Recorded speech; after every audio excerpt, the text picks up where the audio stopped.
candidates who can't even register 1% in the polls, the Iowa State Fair can be a rare moment in the spotlight. NPR's Scott Detrow is in Des Moines. When California Senator Kamala Harris entered the state fair Saturday, the media swarm was so big that her staff had to yell out stage directions. Don't cover each other's shots, all right? A few hours later, former Pennsylvania Congressman Joe Sestak strolled in almost all by himself. As an admiral, Sestak once commanded an aircraft carrier. They're on the aircraft carrier at 60-80, and if I needed more, they gave them to me as a staff. But here, we're living out on a Econo launch. We get about $39 a night, I think. Sestak is spending almost all his time in Iowa. He served 2 House terms and ran for Senate twice, but the military metaphors stick. But I need to secure this beachhead first. And to at least make sure that as I left it and started marching towards Berlin, off of Normandy Beach. Sestak is focusing his run on moderate voters, saying he can reach across the aisle with his national security background. While other campaigns air ads and travel the state in charter buses, Sestak hits up local parades. You run back to shake every hand, point to that brochure right there, and I say, that's me, retired Navy admiral. Take me home. Read about me. Most polls have Sestak at 0%. No matter the polling numbers, each candidate gets 20 minutes to speak at the fair. Trump is not the problem. He is the symptom of the problem. Where Americans no longer believe that the system works for them. As Sestak speaks, Iowan Mike McConaughey glances at the list of the day's candidates. Well, we were just trying to figure out who he was, but I was interested in hearing everything. Sestak's steep uphill climb is just an extreme example of what many candidates are facing at this point. 5 candidates are taking up most of the attention, the rest are doing what they can to stay in the mix. As Sestak spoke, former Colorado Governor John Hickenlooper was serving beer. There you go. Thank you so much, Governor. I appreciate it. Enjoy. Yeah. Best of luck. We're not going to caucus for 20 people. There's not 20 corners in a row. So that's not going to happen. Sue Dvorsky is a prominent Iowa Democratic organizer and former party chair who just endorsed Harris. She's confident the field will begin to winnow soon. If they don't click, the forces that work in every campaign will work on them, and they will make individual campaign decisions. But for now, candidates like Sestak are still thinking of what they do in the White House. Sestak has his first day as president planned out. He says he'll hold a big town hall in the Midwest, then fly to France. And I'm going to convene the Paris Accord and say we got to increase our commitments and enforce them. We're not going to make this together. And then on the way back, I'd announce training for a lifetime. Is this the same day? It is all the same day, all right? It's a Joe Sestak day. We're not going to sleep during it, all right? If Sestak is even going to make it onto a debate stage, he's going to need a lot more days like that.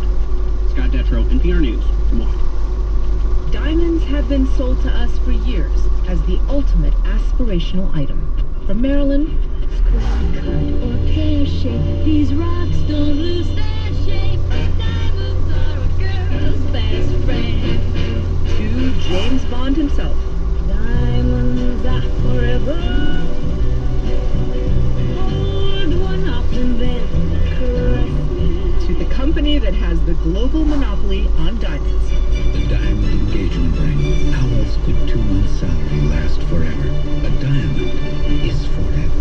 It's often the biggest purchase someone will make after a car and a home, but these days, people ain't buying it, for real. There is a crisis in the diamond industry with sales nosediving, and here to explain why is Lara Ewan. She's covered the diamond industry for a long time. Welcome. Hi, thank you for having me. Remind us why we have loved diamonds for so long. Well, humans are drawn to things that are pretty and shiny. And we also love things that give us this idea of permanence.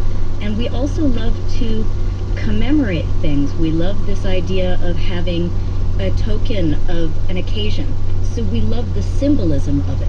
But people are not as enthusiastic about diamonds as they used to be, and it is showing in the marketplace. So I guess now comes the question why. In my head, because that is, I think, what's been put in there, I imagine the person buying a diamond is an older white man, but that's not the case anymore. So who is buying diamonds now? Well, you are imagining what many retailers are still imagining, that the general diamond consumer is an older white man who has an income in, say, over $100,000 who is buying it for a woman. And that is still where a lot of the marketing is, being targeted. The current consumer, especially the bridal consumer, is a lot younger. And we're talking about millennials and now Gen Z. Yeah, and you're right. Part of the problem is that this is an industry steeped in tradition. It's very opaque, and it relies on word of mouth. It's basically a male-dominated industry selling something to women. And there's a distance built in traditional diamond sales where you walk into a store, there is often a very thick, big counter between you and the salesperson. The salesperson possibly stares you down and says, "How can we help you?" And you're expected to know the answer to that question, even though diamonds are very complicated. It's a very different relationship from a lot of stores and a lot of retail interactions. How seriously is the industry then looking at this and saying, okay, we need to change?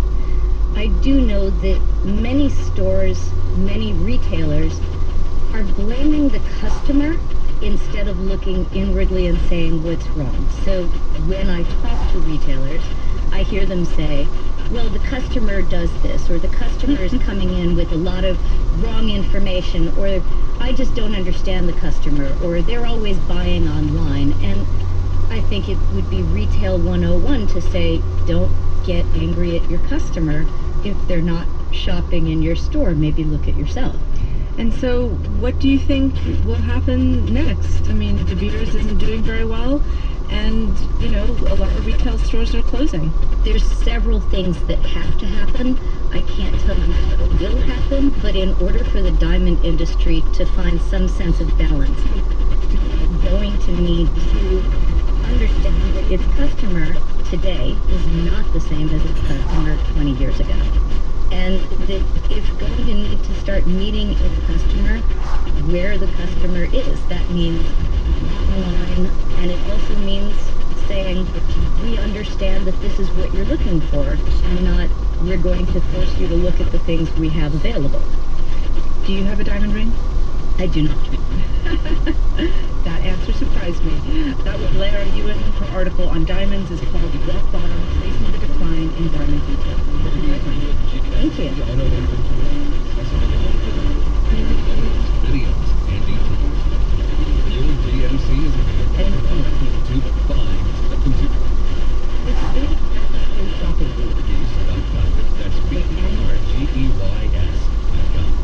Hey, maybe you've heard us talking about Pure International. We hope you have. In Mexico, mass shooting at El Paso Walmart. U.S. shoppers eliminated. El Paso Houston Public Media's Andy Schneider reports. El Paso was takeaway. Straight to the world. The comments about Walmart's sovereign exceeded up. Doctor publics in El Paso depend heavily on cross-border shopping. University of Texas at El Paso economist Tom Phillips studied the region of local laws and their villages with big smiles on their faces. Neighbors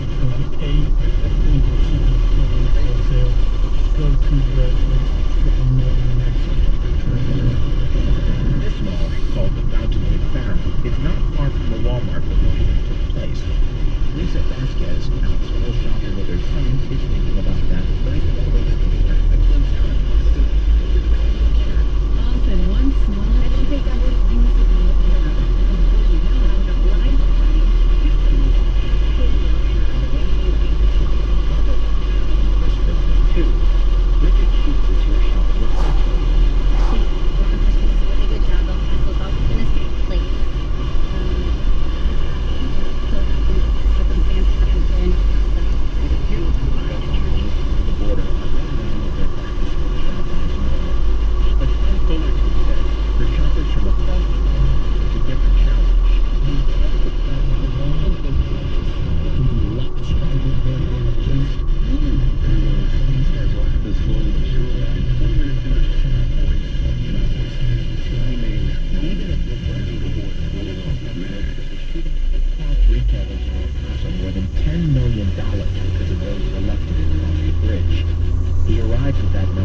citing previous security concerns.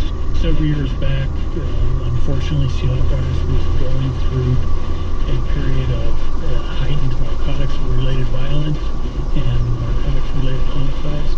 And back in those days, for every additional 2 homicides, there was a loss of about $1 million in retail activity. 22 homicides equals $11 million. At the height of Juarez's narco-violence, many Mexican shoppers flocked to the safety of El Paso.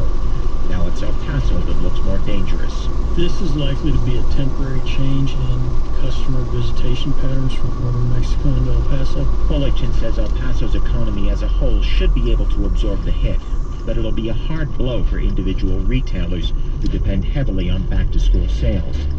Add to that recurring long lines at the border crossing and the weakness of the peso, and that may further discourage Mexican shoppers in the coming months.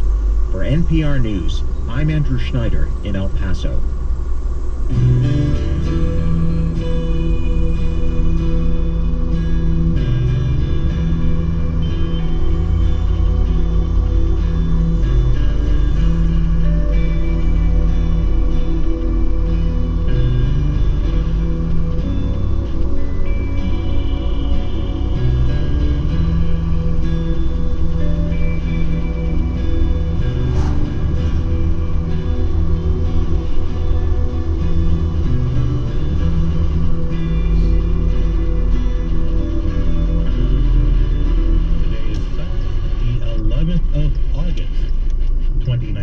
Listening to Weekend Edition on 90.9 WHYY, your NPR member station.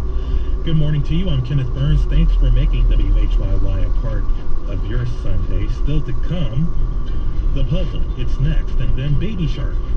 It's not just for children anymore. And later, PJ Morton breaks out on his own. Lulu will talk to the former Keys player for Maroon 5. This traffic reminder, eastbound 76 to Schuylkill closed all weekend between 30th and South Streets because of construction. It's scheduled to reopen at 5 a.m. tomorrow morning. Westbound Schuylkill will remain open. Detours are posted. After a week in which the last thing you want to do is talk about the news, tune into the show with the news that you want to talk about.